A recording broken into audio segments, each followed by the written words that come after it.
To Sameera kitchen recipe మీరు అందరు బాగున్నారని మనస్ఫూర్తి కోరు మన ఛానల్ ఎవరైనా ఫస్ట్ వాడితే ప్లీజ్ సబ్స్క్రైబ్ చేయండి. ఈరోజు నేను గోబీ అచార్ చేయబోతున్నానండి. ఇప్పుడు మార్కెట్లో గోబీ మంచిగా బాగా ఫ్రెష్గా దొరుకుతున్నాయి. ఇలా గోబీ తీసుకుని మన అచార్ పెట్టుకునే ఎన్నాళ్ళైనా నిల్లు ఉంటుందండి. పెద్ద గోబీ తీసుకునేటప్పుడు అయితే ఇలా మంచిగా లాగ్ కట్ చేసుకోవాలని, సన్నగా కట్ చేయకూడదు. మనకు ఇలా కట్ చేసుకున్నాక పెద్ద గిన్నె తీసుకున్నాక గోబీ గిన్నెలు వేసుకున్నాక మనం గోబీ మునిగే వరకు వాటర్ వేసుకోవాలండి. ఒక చెమ్మచ్ సాల్ట్ వేసుకోవాలి. సాల్ట్ వేస్తే కొంచెం టేస్ట్ ఉంటుందండి. లోపల పోయి సాల్ట్ చాలా టేస్ట్ మనకు పెంచుతుంది. ఇక్కడైతే ఏమైనా చిన్న చిన్న పురుగులు ఉంటే కూడా చచ్చిపోతే మనం బాయిల్ చేసుకుంటండి.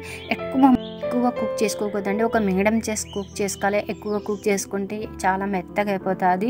అందుకోసం నేను గ్యాస్ బంద్ చేసుకున్నాను. ఇప్పుడు జల్లెడ వేసుకుంటానండి. వాటర్ అంతా కారిపోతుంది. ఇలా కారిపోయినాక మళ్ళీ కొంచెం మనం వదిలిపెట్టాలండి. వాటర్ అంతా కారిపోయినాక వట్టికి కాల మనకు గోబీ అనేది కొంచెం కూడా తేమ ఉండకూడదు.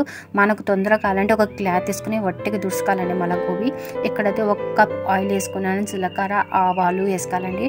కొద్దిగా తెల్లుల్లిపాయలు వేసుకున్నాను. ఇవన్నీ వేసుకున్నాక కొంచెం ఎర్రగా ఫ్రై చేసుకున్నాక దీంట్లో అయితే నేను తాలింపుకు ఉట్టి మిరపకాయలు వేసుకుంటున్నాను. ఇవి కూడా కొంచెం ఎర్రగా ఫ్రై చేసుకున్నాక ఇక్కడైతే నేను ఫ్రెష్ కరివేపాకు వేసుకున్నాను. కరివేపాకు వేసుకున్నాక కొద్దిగా అల్లం పేస్ట్ వేసుకుంటే చాలా టేస్ట్ ఉంటుందండి. అల్లం పేస్ట్ మనం కొంచెం దూరగా ఫ్రై చేసుకోవాలి. పచ్చి వాసన అంతా వెళ్ళిపోవాలి.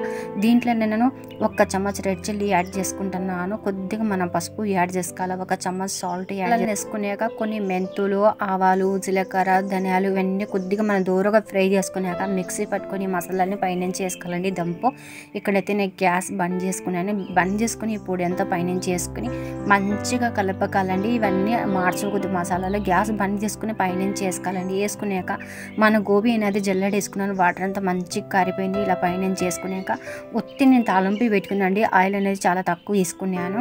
ఇవన్నీ చాలా మసాలాని మంచిగా కలుపుకున్నాక మనం ఒక జార్లో వేసుకున్నాక కొద్దిగా మనం ఆయిల్ హీట్ చేసుకున్నాక మళ్ళీ కొంచెం చల్లారించినాక పైనుంచి ఆయిల్ వేసుకోవాలండి. ఈ పచ్చళ్ళలో మనకు కొంచెం పుల్ల కావాలంటే 2 లెమన్ వేసుకోవాలండి. లెమన్ ఇత్తనాలన్నీ తీసి పరిచినాక లెమన్ 2 వేసుకోవాలండి. చాలా పుల్లగా చాలా టేస్ట్గా ఉంటుంది. మీరు ఎన్నైనా వేసుకోవచ్చు. నేనైతే పెద్ద సైజు 2 లెమన్ వేసుకున్నాను. వేసుకున్నాక సిమ్లో మళ్ళీ మనం గ్యాస్ ఆన్ చేసుకుని ఇలా కుక్ చేసుకోవాలండి. కుక్ చేసుకున్నాక గ్యాస్ బంద్ చేసుకొని మనం తీసుకోవాలండి. తీసుకున్నాక పైనుంచి ఆయిల్ వేసుకొని మనం స్టోర్ చేసుకుని పెట్టుకుంటే 2 నెలలు 3 నెలలు నిల్వ ఉంటుంది. చాలా బాగుంటుంది. చపాతీలో రైస్లో సూపర్గానే ఉంటుంది. మంచిగా దొరుకుతుంది. ఇలా చేసుకుని స్టోర్ చేసుకుని పెట్టుకుని ఎన్నాళ్ళైనా ఉంటుందండి. మా వీడియో మీకు నచ్చినదైతే లైక్ చేయండి, షేర్ చేయండి, సబ్స్క్రైబ్ చేయండి.